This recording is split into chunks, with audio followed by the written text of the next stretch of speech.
Welcome back to national academy. NIOS SSLCയിലെ social സയൻസിലെ 12ാമത്തെ അധ്യായമായിട്ടുള്ള അഗ്രികൾച്ചർ ഇൻ ഇന്ത്യ എന്നുള്ള അധ്യായമാണ് നമുക്ക് ഇനി ഒരു വീഡിയോയിൽ പറയുന്നത്. കഴിഞ്ഞ രണ്ട് അധ്യായത്തിലും നമ്മൾ പഠിച്ചിട്ടുള്ളത് ഇന്ത്യയിലെ ഭൂപ്രകൃതിയെക്കുറിച്ചും അതുപോലെ ഇന്ത്യയുടെ കാലാവസ്ഥയെക്കുറിച്ചൊക്കെ പഠിച്ചു കഴിഞ്ഞു.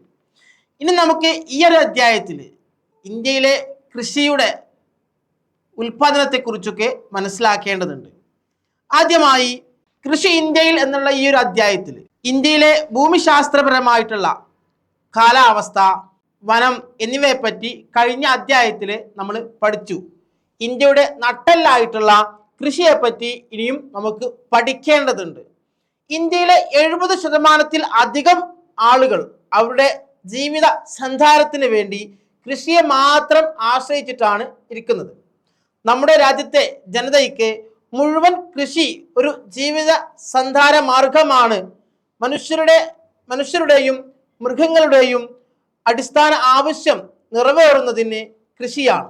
എല്ലാവരുടെയും അടിസ്ഥാന ആവശ്യം നിറവേറ്റുന്നത് കൃഷിയാണ്. കാർഷിക അടിസ്ഥാനത്തിലുള്ള വ്യവസായങ്ങൾക്ക് അസംസ്കൃത പദാർത്ഥങ്ങൾ ലഭിക്കുന്ന ഒരു പ്രധാന സ്രോതസ് കൃഷി തന്നെയാണ്. ഓക്കെ, ഇനി നമുക്ക് അടുത്തതായിട്ട് പറയാനുള്ളത്, ഇതിന്റെ ഭാഗമായിട്ട് തന്നെ ഇന്ത്യയുടെ ഭൂമിശാസ്ത്രപരമായ സ്ഥാനം കൃഷിക്ക് ഏറ്റവും അനുയോജ്യമാണ്. നമ്മൾ ഇതിനു മുമ്പുള്ള അധ്യായത്തിൽ ഇന്ത്യയിലെ ഭൂപ്രകൃതി എന്ന അധ്യായത്തിലെ സ്ഥാനത്തെക്കുറിച്ച് പറഞ്ഞിരുന്നു. ഓക്കെ, സ്ഥാനം എന്ന് പറഞ്ഞാൽ ഒരുപാട് ഇമ്പോർട്ടൻ്റ് ആയിട്ടുള്ളൊരു കാര്യമാണ്. ഇന്ത്യയുടെ സ്ഥാനം എവിടെയാണെന്ന് ചോദിച്ചാൽ ഈ ഒരു ഭാഗത്താണെന്ന് പറയാൻ കഴിയണം.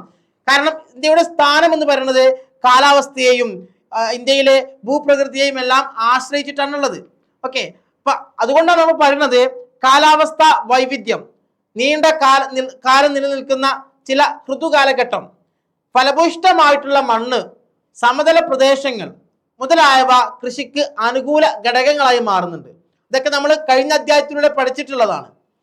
ഭൂമിശാസ്ത്രപരമായി സ്ഥാനത്തിന് പുറമെ ഇന്ത്യയിലെ തുടർച്ചയായിട്ടുള്ള പരീക്ഷണങ്ങളുടെ അടിസ്ഥാനത്തിലുള്ള ശാസ്ത്രത്തിൻ്റെയും പുതിയ സാങ്കേതിക വിദ്യകളുടെയും പശ്ചാത്തലത്തിൽ വളരെ ക്രിയാത്മകമായ ശ്രമങ്ങൾ കാർഷിക മേഖലയിൽ തുടർന്നുകൊണ്ടിരിക്കുന്നുണ്ട് എന്നുള്ളതാണ്. അതുപോലെ അടുത്തതായിട്ട് ഇന്ത്യയിലെ വിവിധ തരത്തിലുള്ള കൃഷിരീതികൾ, വിളവെടുപ്പ് സമ്പ്രദായങ്ങൾ എന്നിവ ഭൂമിശാസ്ത്രപരമായ ഘടകങ്ങളുടെ പരസ്പര ബന്ധത്തിൽ നമുക്ക് ഈ ഒരു പാഠത്തിൽ ചർച്ച ചെയ്യാം. അതുപോലെ തന്നെ ഇന്ത്യയിലെ കൃഷിരീതികൾ നേരിടുന്ന വെല്ലുവിളികളെ സംബന്ധിച്ചും മറ്റ് ഇതര വിഷയങ്ങളെ സംബന്ധിച്ചും ഈ ഒരു അധ്യായത്തിലൂടെ നമുക്ക് പഠിക്കേണ്ടതായിട്ടുണ്ട്. അടുത്തതായിട്ട് നമുക്ക് പറയാനുള്ളത്, നമ്മൾ എന്തിനാണ് ഈ ഒരു അധ്യായം പഠിക്കുന്നത്, എന്തിനു വേണ്ടിയാണ് നമ്മൾ ഈ ഒരു അധ്യായം പഠിക്കുന്നത് എന്നതിനെ കുറിച്ചാണ് പറയുന്നത്. Why should we study this chapter?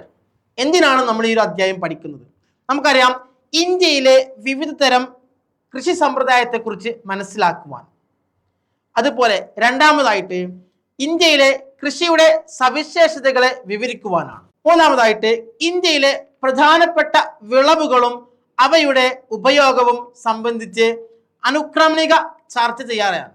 Okay, ഒരുപാട് കാര്യങ്ങളെക്കുറിച്ച് നമുക്ക് ഈ ഒരു അധ്യായത്തിലൂടെ പഠിക്കാനുണ്ട്.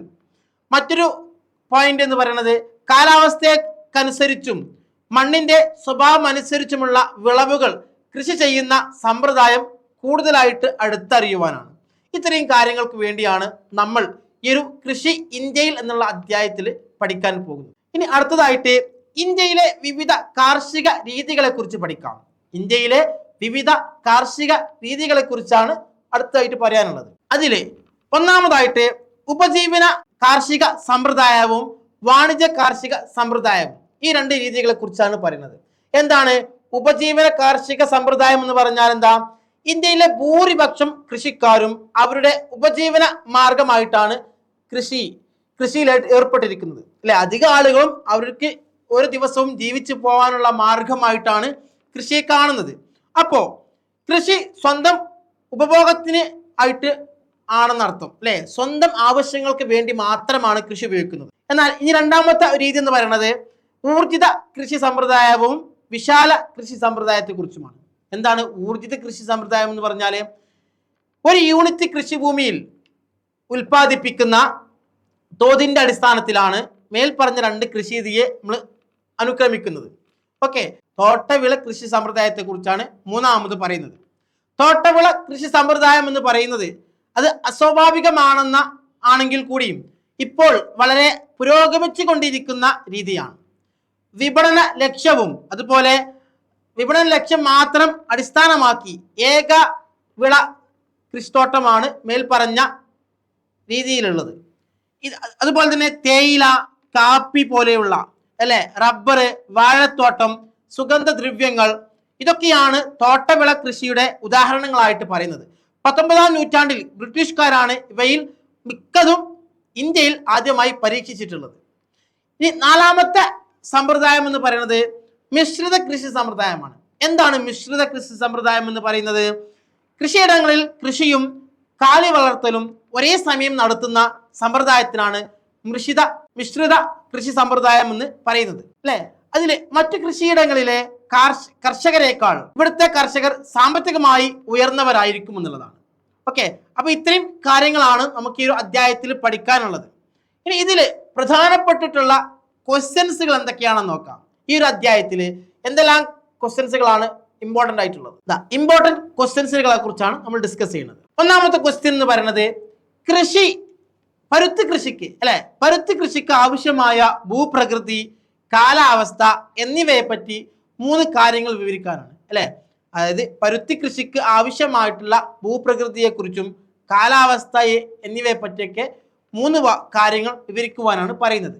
ഇനി രണ്ടാമത്തെ ഒരു ക്വസ്റ്റ്യൻ എന്ന് പറയുന്നത് തുടർച്ചയായി ഇന്ത്യയിലെ പരുത്തി കൃഷി നശിച്ചു പോയാൽ ഇവിടുത്തെ ലക്ഷക്കണക്കിന് ആളുകളുടെയും ജനസംഖ്യയുടെയും ആവശ്യങ്ങൾ എങ്ങനെ പരിഹരിക്കപ്പെടും എന്നുള്ളതാണ്.